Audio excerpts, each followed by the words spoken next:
Okay, David Jackson. Jim Christopulos. Oh, please, please. No. Uh, David, nice enough to join me this morning for me. I guess what time is it there? Noon, a little bit after noon for you. Yeah. To have a nice conversation today. I asked you, and you nicely accepted. I wanted to talk about your time in 1979 with the Peter Gabriel Band. Just kind of talk about that a little bit.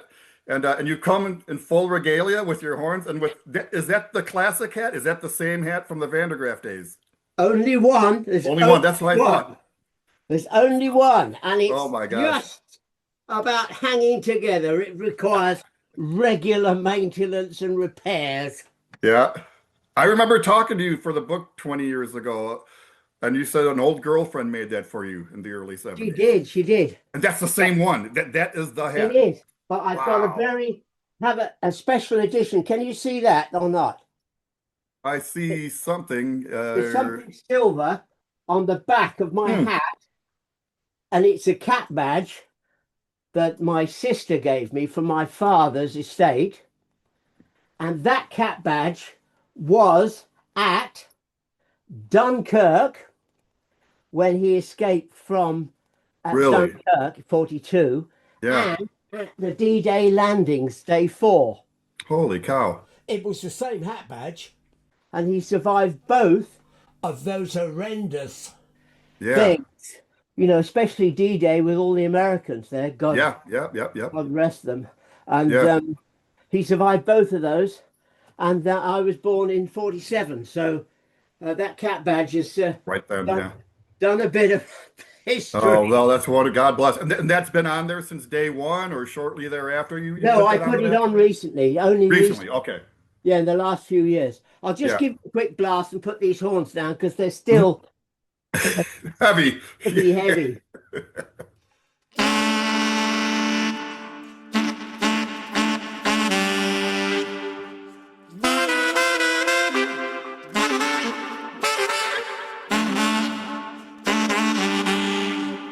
All right. But Yeah. anyway, I'm ready to concentrate now. Nice. No, no, appreciate it, man. Yeah, so I just wanted to talk up a little bit about your time with the Peter Gabriel Band. I know it was a brief time, a couple of gigs in 1979. You'd been out of Vandergraaf a while. Vandergraaf ceased to exist.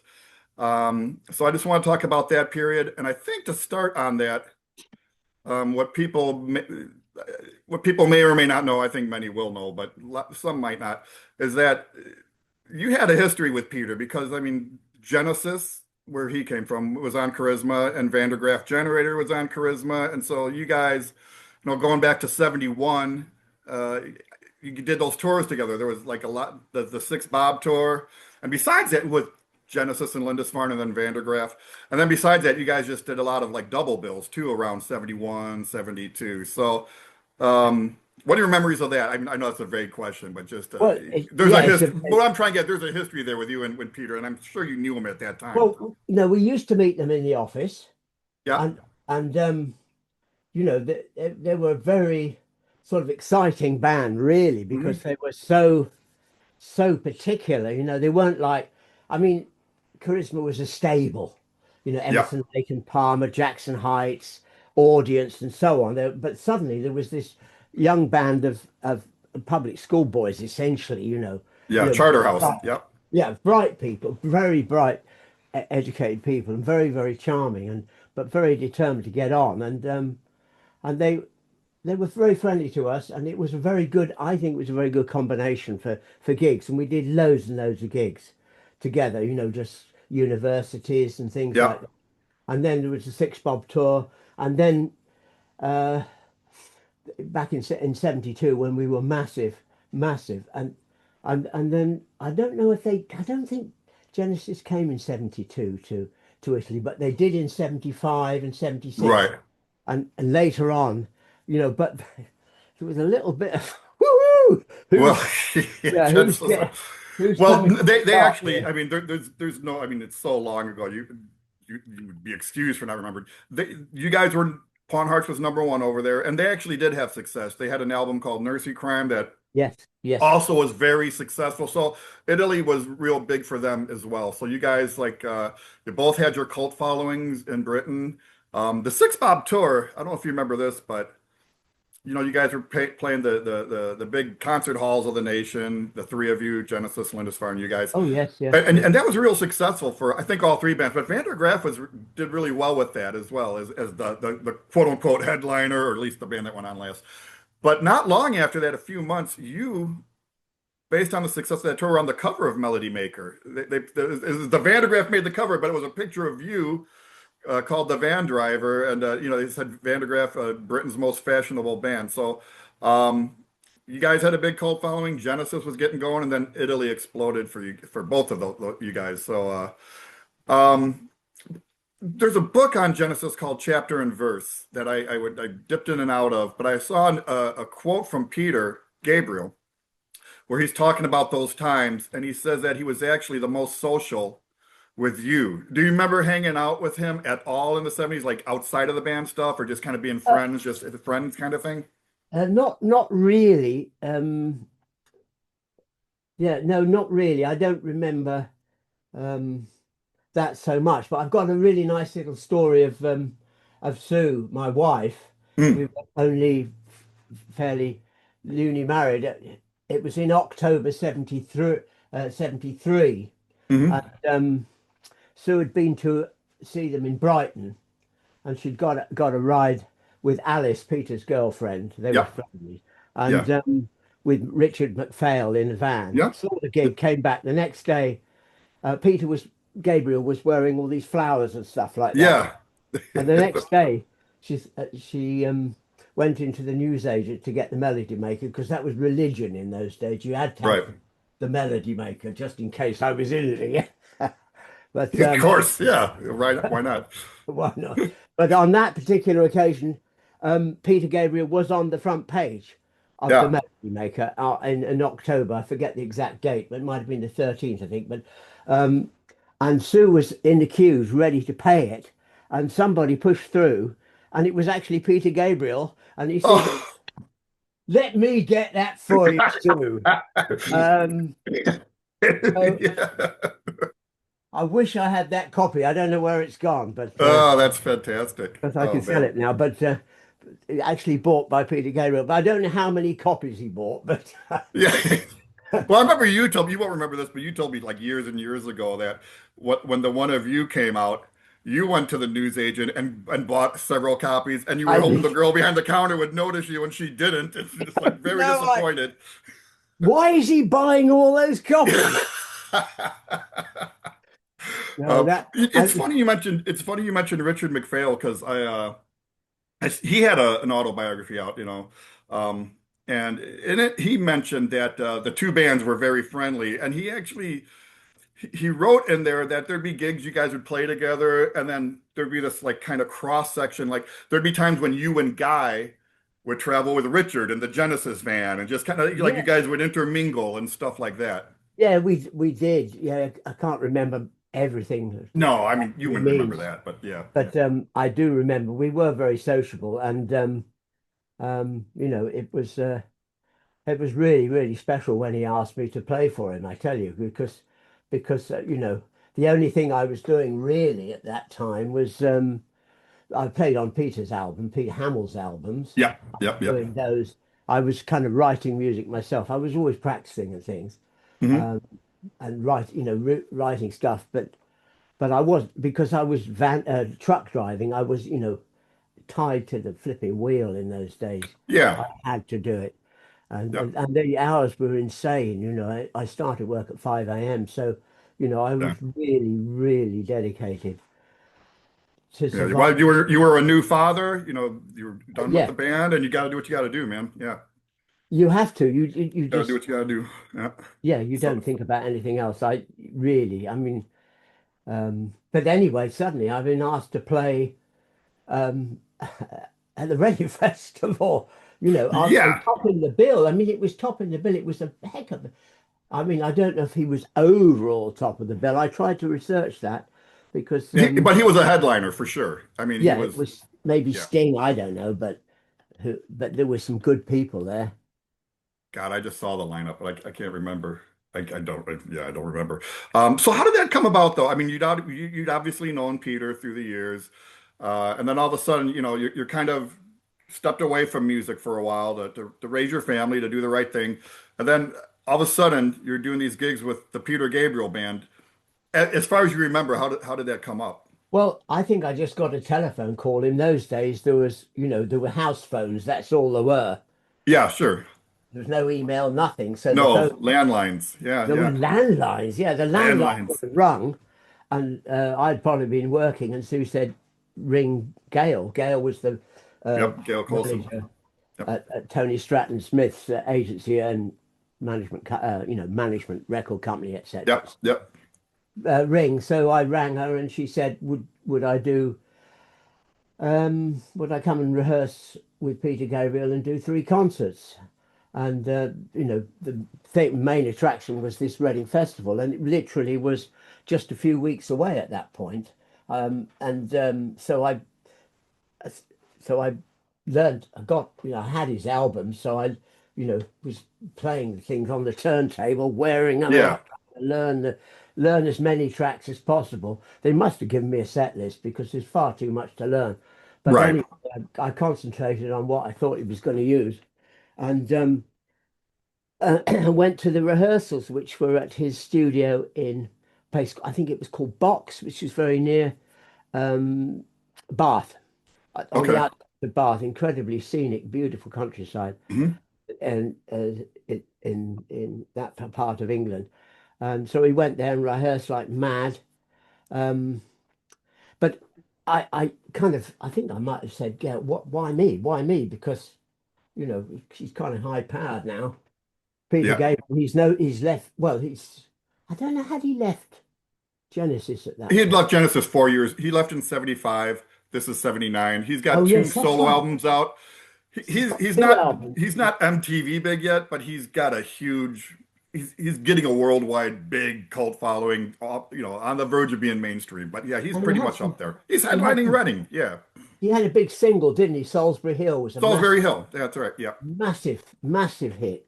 Yep. And so there were singles on these albums. So yeah, I kind of, but the key thing was, I said, why me? Because he's got all these amazing musicians. Right. And there's something about, well, he's got some sax solos that are in the set, and the keyboard player who normally plays the sax solos isn't available. He's touring with Okay. somebody else, so he needs a saxophone player, to do the gigs. So I said, "Oh Yeah. well, that's fine, okay." And obviously, I learned, but there's not a lot of saxophone to learn. So really, so I No, just no. There are a couple of songs that I can remember that there's sax on, but not all of them, and not no, most of them. Yeah. no, very very little saxophone Yeah. really. Yeah. So I just kind of hammered away. 'Cause I wore double horns all the time in those days. Never took them off because they were all electric, and I had to do all the wiring. You Yeah. know, I just hammered away at these anything that I could probably play. And Yeah. I've listened back to the recordings, and I was playing all over the place. You know, adding, especially with the guitar, some of the guitar parts, I was doubling up on those and all the Doing the riffs. chords on that. Yeah. Yeah, Right. the Power chords chord. and the riffs. I was doing all of that stuff Yeah. with the full electronic rig, my Creeder and Rizzler and the Yeah. bugs and everything. Yeah. So I was, just doing my thing. Um, but I did feel a bit out of my depth, to be honest with you, because, the other guys were really cracked, very top level musicians. Right. Right. Um, and you've got the list of the players, I think, and Yeah. Yeah. but Phil Collins was fantastic because I Well, knew. yeah. I was going to ask you, like these guys. None of them were probably ever on the cover of Melody Maker, though, like you. But, Ah, but except Phil. Like, but Phil Collins was there. Now that you were friends. You knew him from Charisma and back in the day, so that must have been like being in a band with another kind of friendly guy, sort of thing. yes, Um, absolutely. yeah, and then John Giblin was the bass player who you might have known because he was with Brand X, who were also a Charisma band. But Yes. you possibly would have known him too. Well, I did because well, I did some Peter Hamill gigs with X Oh, with Brand X, that's right. You and Graham Smith, that's yeah, right. but I The year don't. before. I don't. Was it before or afterwards? I don't That it was remember. it was 78. I feel like a nerd for knowing that off the top of my head, but I do know it off the Thank top of my you. head. Thank you. The year Yeah. before was the Future Now thing, and it was Peter Hamill, you, and then Graham Smith on violin, and you That's did a double right. bill, or you went on first before Brand X. Yes. So you would have known John Gilman from them, but you might have seen him in the office as well, because like I say, they were a charisma band, Yeah. and I don't know what the It- vibe was like then, if there was like people meeting up in the office or not, but you probably did know him. yeah, I did know him, and I didn't know Joe Partridge, but I really liked him. I remember him The getting guitarist, yeah. on really well with him because he was more sympathetic. But the, I felt that I'm a bit of an oddball. They were looking for a saxophone player, and here I am with bloody mountains of equipment, amplification, and You were struggling. not the normal saxophone. You were like you're the Van der Graaf mold of sax player, man. Which obviously a lot of people would love, but you're not what one thinks of as, well, we're A going to bit, get a sax player, and then this guy comes in. Yeah, a bit too dominating. It was a bit too dominating because I just kind of used to play bloody loud, and yeah, you had the I double horns. You were speak my power chorded. language, Yeah, and uh, and and and I and they were just waiting for the sax just to come in on his solo and not do anything besides, and that is not you. But Peter Gabriel would have known. He knew everything you were about backwards and of forward. course He'd he seen did. you play 100 times, so I mean, he knew what he was getting, and he probably wanted that little different thing. I Well, would I think think. he did. I think Why he ask did you if not? because I was actually next to him in the room. Hmm. I can remember the exact position of the people in rehearsal room, and it was in the round, but on my Yep. right hand side, which is my good side, my left hand side is the weak eye. So Right. Right. Right. there was Peter, and we were face to face most of the time, and then the other guys around here and so on. But so he did know what he was up against. But when you wrote me the questions, I kind of made the things were most important to me, and the most important thing and the most exciting thing about that was I've got three new songs, All right. Yeah. Yeah. Yeah. and this was absolute revelation. To be there when somebody like Peter Gabriel says, "Look, it's called Biko," and Right. we I remember you telling Biko, me we that. bloody listen to Biko. He's on the news, he's on the radio. Yeah. We know about this guy, and then Yeah. Peter does this amazing stuff, and then I wrote down the other tracks that were For new. a for an iconic tune, basically, just a classic. And you're there at the ground floor of it. I remember I you was said that. there when he Yeah, I remember. Yeah, you put told me that. Biko on the table, and it was. Biko, da da da da. I mean, it was Because- so compelling. It Yeah. was so, and as far as I remember, he opened the blooming set with it. That's what I have. I'm looking at the Reading. I don't know what he did at Friars or the Bath Pump Group, but it looks like at Reading he opened with that, which would have been pretty amazing for and pretty ballsy too, but very Peter Gabriel to do something sort of, here's a new tune in front of this 50,000 festival crowd, but he just goes for it, which is Yeah, but extremely extremely Peter Gabriel, very cool. very Peter Gabriel, but because Biko was incredibly well known, his situation was incredibly well Oh, known. so the fans might have dug what it was about. Just the Yeah. name of him, Yeah. everybody was like, Biko, They we get must it. Yeah, yeah, this, yeah. we have to support this guy. The other three songs, there was no self-control, and I That don't was from the third album. Yeah. yeah, And I and I don't don't remember. remember. I don't And remember. I Yeah. don't I bought that album when it came out. I mean, Peter Gabriel, I mean, obviously later, as you know, I mean, I was Hamill and Vandergraaf became my thing. But my gateway to Hamill was I was a mass. I mean, Peter Gabriel was my hero. I mean, it's Peter Gabriel. I just have all the admiration in the world. But I remember buying that album when it came out, and I had the first two albums. I was just a kid, but yeah, that was just it's just look at this set list. I haven't heard a lot of these songs in years, but I should read. They're incredible. I mean, like it was great after Biko. Then he went into On the Air, which his fans would have known, which is just a yeah. great rocker, and then DIY. I mean, these songs are fantastic. Um, but I digress. It's No, your interview. I think that's really, really important about Gabriel because he I haven't seen his recent gigs, but I've got friends who've been to them and we've talked about it. Yeah. And what an incredible communicator he is and an incredible performer. And there were two giants in that band, really, in my view. There was Peter, obviously, who was the leader and the focus and direction of everybody. But there Yep. was Giblin. Giblin, on stage, Giblin started songs, he finished songs, he gave you the upbeats and everything. He was The just cues. Yeah, he was cueing yeah, you.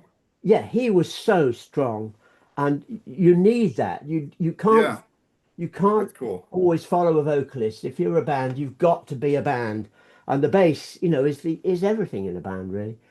That's funny because I tried to find this and I could not. But years ago, I read that the reason these gigs happened at this very short kind of stint with Peter's band, these three gigs, is because he had already been playing by that time, I think, with Tony Levin, Larry Fast, and Jerry Murata. But I feel like his quote unquote normal band, and he would play with them afterwards, wasn't available for some bizarre reason at this time. Like he Right. just couldn't get his band, and so he put this. I don't mean this makeshift band together. I don't mean that derogatory because you guys are all fantastic musicians, but he just got other people and it was always going to be a temporary thing, but he needed to play these gig or the big gig and maybe these other two were run-ups to it. But do you remember that being the situation? Like this was just I can't get my guys. I need help here. You guys got to, That's this. Yeah, that's it. That is Okay. exact. I can't get my guys. Yeah, I can't get my guys that look, we need some saxophone on this. Why don't you get David to do it? And suddenly I'm in. Yeah, yeah, But yeah. I turn up with all this bloody gear and and playing on everything, playing on tracks that don't have double horns on. But I, Well, here's what's great. I feel like I've heard a tape of this years ago. I'm sure it's on YouTube. I should listen to this Reading concert again. But he encored with Lamb Lies Down on Broadway, which is, an icon, a classic Genesis tune. But I would love to hear a recording of that because I'm sure you probably did double horn. There's obviously no sax on Lamb Lies on Broadway, but that would never stop you because you do your double horns. I mean, you're kind of a lead guy, like a guitarist anyway, the way you play. I would love to hear like an old classic Genesis tune with the Vandergraaf. It'd be a pollination of Genesis and Vandergraaf. So I'm it sure took that's me. out there. I mean, do you remember playing Lamb Lies Down on Broadway with him? Because he I encored with it. remember the track because I would have learnt it because Right. it's something that is critical and it's got a flute part in it, hasn't it? I think I I mixed. don't remember. I don't think it does. Oh well, okay. Maybe. I haven't heard. I Oh, know the maybe I'm song like thinking in my head, Salisbury like Hill. Salisbury Hill has a flute part in it, but Salisbury Hill does. Yeah. yeah, but I've the keyboard player was also Wesley. Jeff Wesley was Yeah. also a flute player as well. So I can't remember about all these little details about who played what. But Do you met? Go ahead. Sorry. oh, No, I sorry, was just going to say, do you have any like, I mean, it's so long ago and I'm just going to throw this out. Don't worry if you don't remember anything. Were there any songs that kind of like stuck out to you? I mean, you guys did he ended the set proper with Salisbury Hill. Were there any songs that you remember like I really like this song? Maybe it was unfamiliar to you until you learned it kind of thing. I mean, Biko you mentioned, but let me name some of these, see if any of them come back to you. Mother of Violence, White Shadow, Animal Magic, Modern Love, Perspective. Perspective on the record has a kind I, of blaring sax solo on it, kind of like a typical like New York type sax sort of thing. Here Comes the Flood was an encore, and just anything stick out, or you just liked them all? It was just a great I gig. kind of like them all, but Yeah, it was a bit desperate. It was a hell of a lot of material to learn under a yeah, I'm lot of looking at this list. Yeah, it was a heck of a lot to learn under a lot of pressure, and I got a feeling the other guys knew them, yeah. but perhaps they didn't know them as well as I thought they did. But I don't know. the rehearsals were very intense, but they were also mystical at times. I just wanted to put on record something that happened there Hmm. that was completely new to me. It's commonplace now, but at that Peter Gabriel wrote stuff with little machines, and he had a thing called a MIDI sequencer, and Okay. the roadies had connected MIDI cables to everybody, and everybody had a MIDI sequencer and headphones, right? Yeah. He literally said, "Here's Biko," and plugged his machine, put the MIDI out, and it went out to everybody, and they all just sat down with their headphones, for 20 minutes going in complete silence, learning the blooming stuff, and the drummer was going, I've got it, I've got it," and I'm going, "What the hell What is going the on?" hell's going on here? In complete silence, and then Suddenly, Peter said, "Let's do it." The headphones came off, and What am I everybody supposed to do? playing Okay. bloody new song. I Uh, don't even know what key it's in. And it just happened to work out really well, and I was, oh, got it, got it, got it. okay, yeah, And let's go. Yeah, let's right. go. I And remember then, you told me that story years ago, but like, you remember when I think it was, I know it was 2002, before I wrote the book, but you came out to see my band with Judge Smith in yes. Swindon, and Oh, and we sat around after the gig. They closed it, but they let us stay and chat. And you told us that story about like how like because I asked you about playing with Peter back then, and you said like it was great, but like they were doing this MIDI thing that was like you couldn't get a great. It was tough for you. You said at the time it was tough for you to get a little bit of a grasp on that, the MIDI part of it. yeah. I'm utterly dependent on MIDI now, Yeah, especially oh, with okay. sound beam equipment. I'm a bit of a master of MIDI now, um, but in those days, I'd even heard what it didn't even know what it was, and Yeah. because I was very old school and Yes. Yeah. kind of That's writing. right. I was kind of writing notes, to remember, especially double horn parts, and I've got Yeah. pages of it.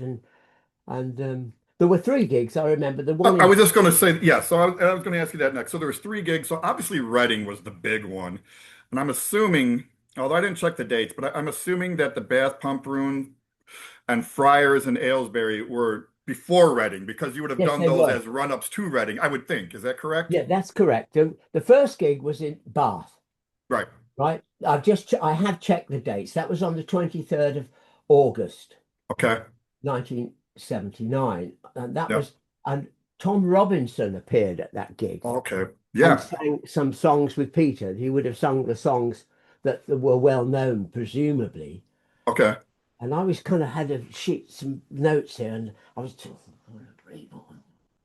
and it just was a disaster. I had no lights, I couldn't see anything. Oh, right, right, Stand over and just went for it, and then yeah, yeah. the next day we were in Friars Aylesbury, but every gig we did was completely packed with Oh, crazy, absolutely, yeah, mayhem gigs, packed yeah. with people, and and they were and you know, and suddenly it's not Genesis. No, he was Peter Gabriel at that point. It was complete Peter Gabriel in his Yeah, fantastic costumes and outfits. And, yeah. he always wore something really striking, like that yellow body, Right.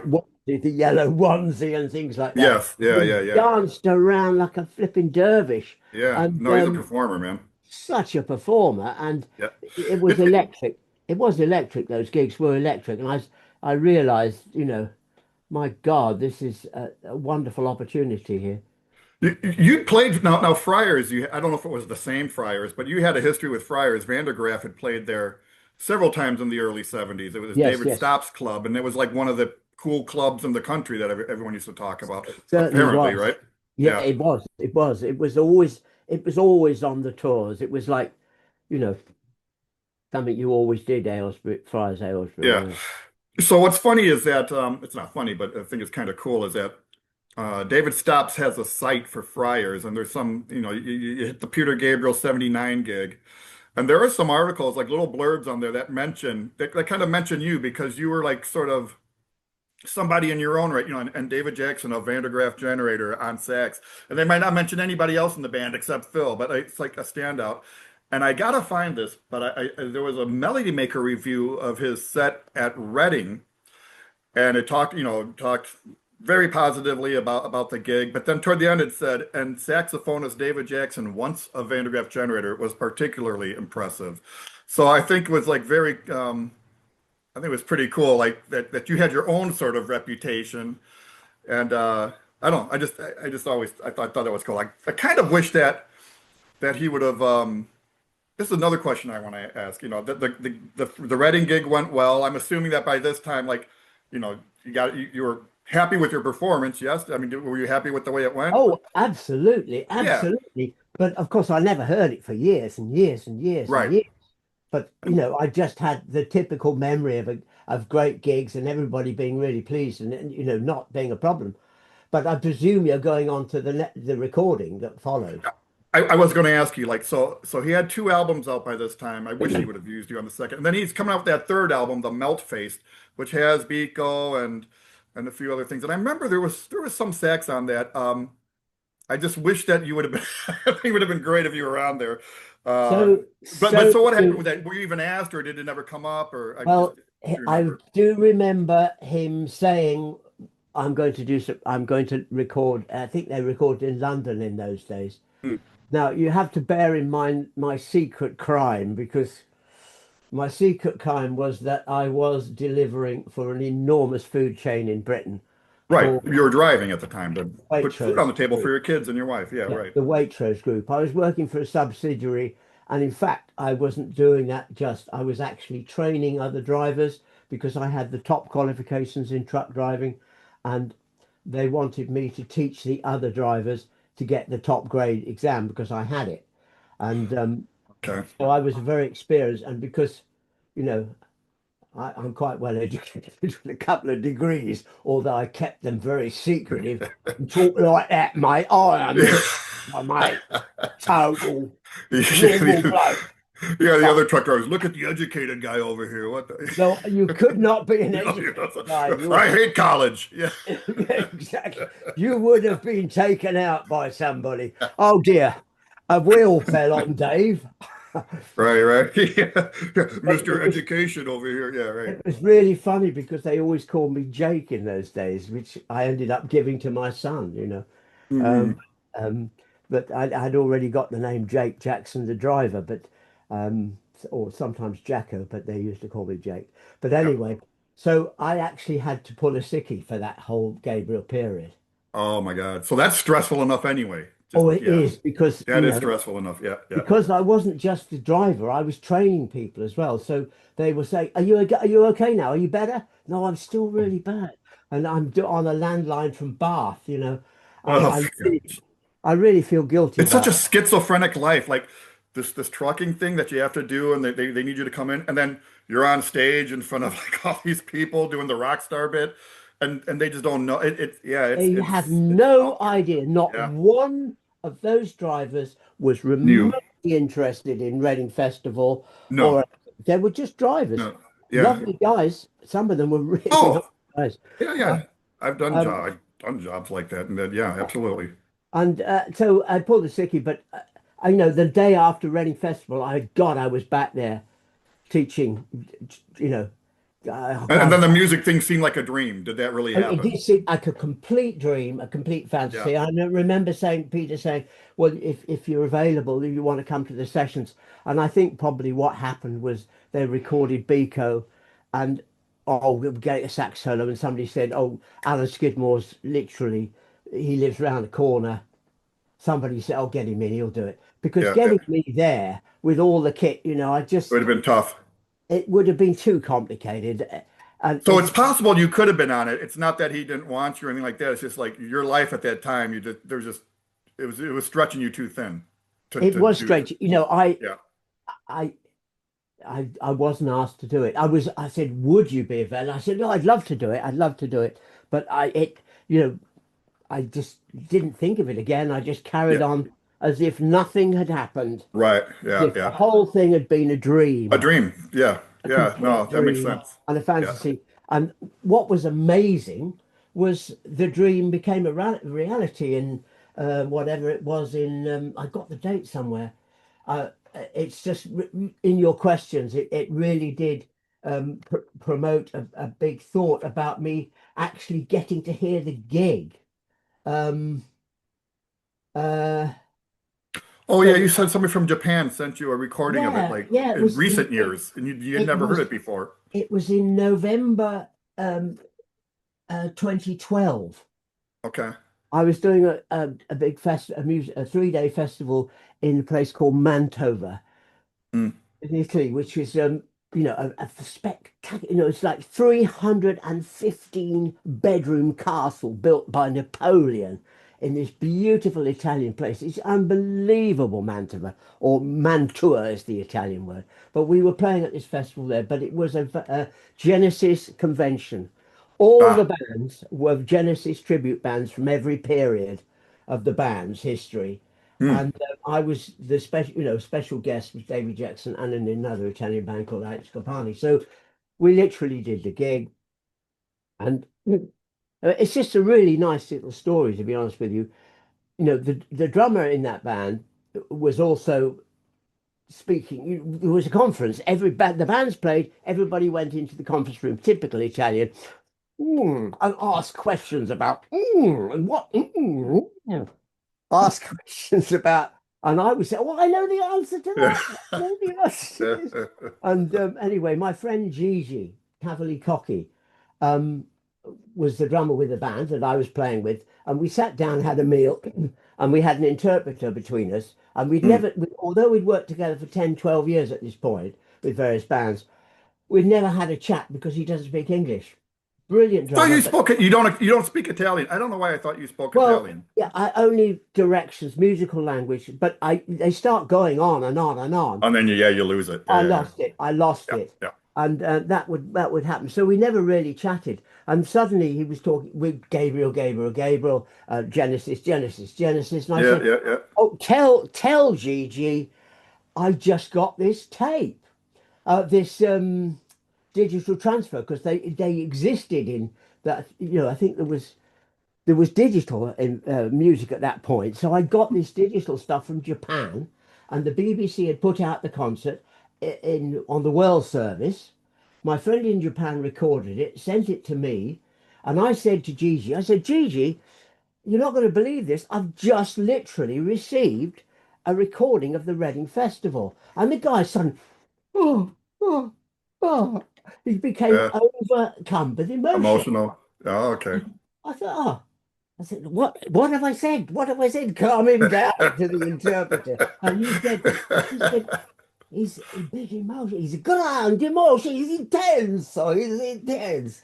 And why? He said, because in August 1979, Yeah. Gigi married his sweetheart and the honeymoon was in England, the high spot being seeing Peter Gabriel. They went to the gig. We Ah. went to the gig, and Oh, there you go. I said, I've got the recording. And the interpreter says, give me the Yeah. recording, Yeah. give Yeah. it to me. So I gave him the recording of the gig. So he was so touched. But we'd been friends and worked together for 12 years and never discussed that. That's interesting. Yeah. And then it comes up and you had no clue. Yeah. And Did he not? Did he know that you were in the band, or he didn't even know no, that? no, but He didn't know that he saw you back then. Yeah. Yeah. Yeah. he was a big Van de Graaff fan, as everybody was in those days in Yeah. Italy. He So, didn't recognize you on the stage with your hat. oh, He he must have knew known. he knew I was there. He said to Okay, me, that's "I what I'm knew saying. you were there." It Yeah, was but I went to see Peter and of Phil. course. And then you were in the This is the band. Yeah. Yeah. drummer. Yeah. He's the Yeah. drummer. He wanted to see Phil, and then Yeah. suddenly, Yeah. Of course. and unannounced, and he was like, "Oh, wow!" And Yeah. it was an No, that would epic. have been a bonus for Vandergraaf fans, or just that you were there. I mean, they wouldn't have Exactly. expected they're there to see Gabriel and Collins is there. That's cool. And then wait, is that Dave from Vandergraaf? So that would have been a cool thing for a good chunk of the audience. I think would have been hip to that. You know what's funny is, and I think I told you this a few weeks ago, but now there's these photos that have come up from that gig, and there's cameramen on stage. Like so, somewhere film exists of that, and nobody knows how to get it, but I guess this guy from the Genesis Museum reached out to me and told me about this because, the Vandergraaf guy, the whatever, I'm the Vandergraaf nerd, one of them. And I don't know how to get a hold of it, hell, I what.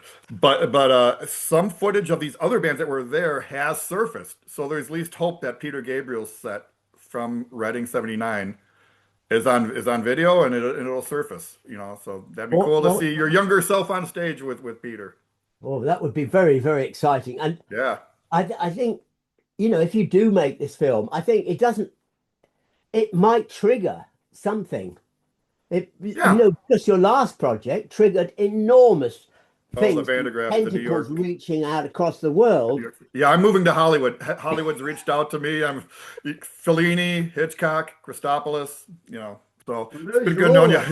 I'm only hanging out with the higher echelon now. Yeah, Al Fellini. I used to watch Fellini films when I was at university. So Jim Antonioni, y'all. Yeah. exactly. Yeah, no. So, final question. I mean, I don't. Oh, This is a dumb general question here, but it's like just reflecting back on it, work with Peter, cool to work with. What's your just kind of overall take on working with the Peter Gabriel Band in 1979? Just when you look back on it, I know that's a very general, broad question, but yeah, a good closer, I guess. It's absolutely, because you wrote that down, and I've actually written 4 paragraphs, Yeah, okay.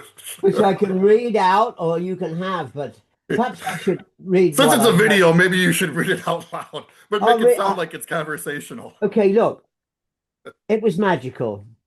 I've been driving lorries, 40-foot trailers to feed 2 babies. Genesis, Peter Gabriel was a lot more popular Oh, than then Vandergraff. Yep. yeah, and so kind of to be on stage with Peter Gabriel. Oh, I remember this moment. It was we went on, and the sun was going down. It was a Sunday night, and the Mhm. sun was going down, and the stage was facing out across the meadows in Reading, right? And there is a big perimeter all the way around, and the sun was going down behind the perimeter fence, but there were lots of people right up against the far fence.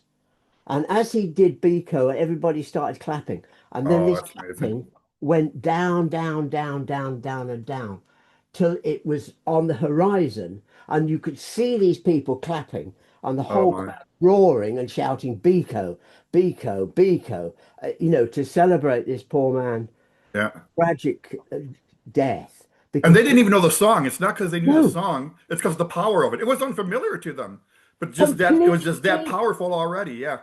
But for to be with such a communicator like Peter Gabriel, to just say, look, this is a big thing, this Biko thing, you know, it's music was doing that in those days, wasn't it? I mean, Band Yeah. Aid, things like that, suddenly musicians were sort of powerful and great communicators. It's just a stage.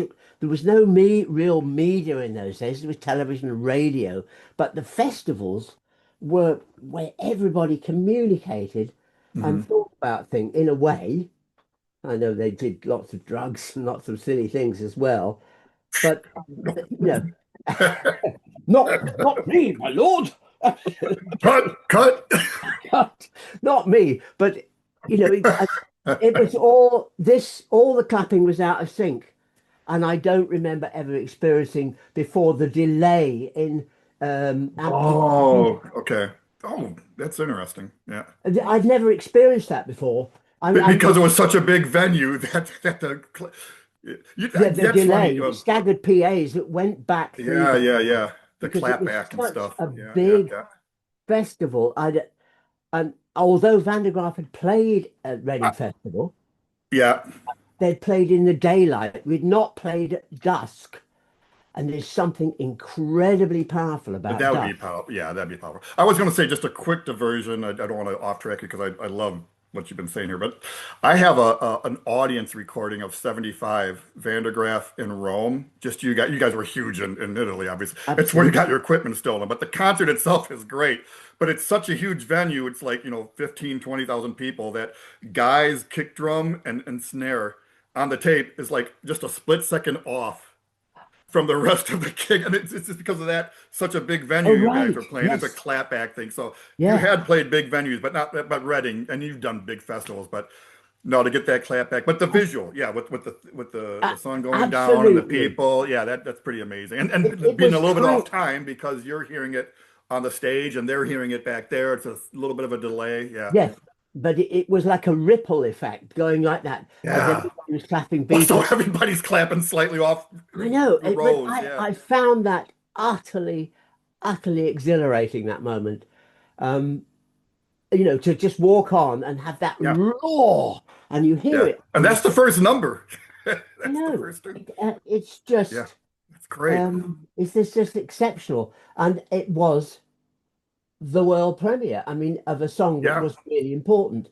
And That's okay, now iconic. Yeah, that's right. I was a bit disappointed not to be on the record, but I was But you there. were there at the premiere, man. Yeah, and he Have danced you? round and round me in his yellow onesie, and it was so freaking distracting. I'm trying to play a solo here, He's in his one. like a Is he wasp. going to bed soon or what? No. It was like playing with a bloody wasp going round your head. It was so funny. Do you know, because Peter, I've heard from people who know him, but like everyone just has, there's always these rock star people that you hear mixed things, but everyone uniformly just says like that he's a really nice person, great guy, like a good person, and I'm sure that you would. Did, but at that time he was a big kind of cult rock star, and then he became this mammoth worldwide.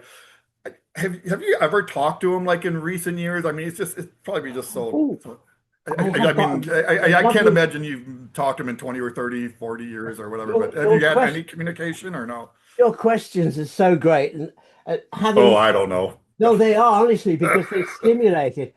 You got Well, to bear in mind that I'm getting on a bit, and I yeah, don't yeah. No, you're remember doing good, everything. dude. I don't remember everything, but I do remember this, and it's quite a nice little story. And I've actually got the dates here because I'm very into dates, and I think dates are important. Yeah. I can't find the date. I wish you had it on.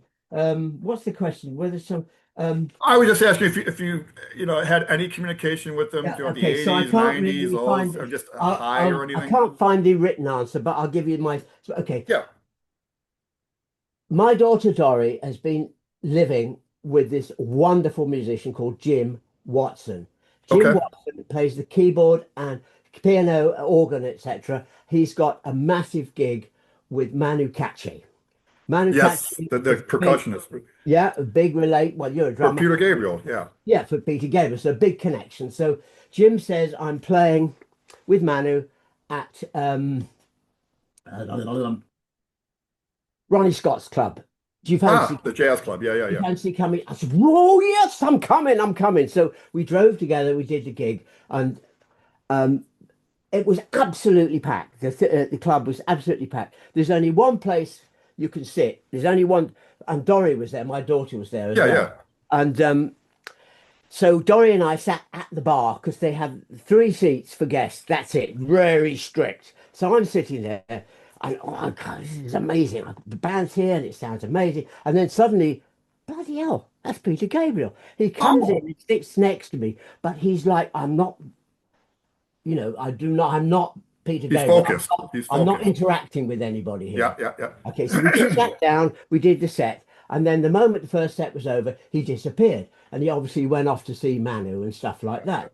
So I'm blah blah blah. Anyway, so He didn't even the know who you were. He he probably had no didn't clue. recognize me, although Yeah, we were shoulder to shoulder yeah, yeah, yeah. on my left side.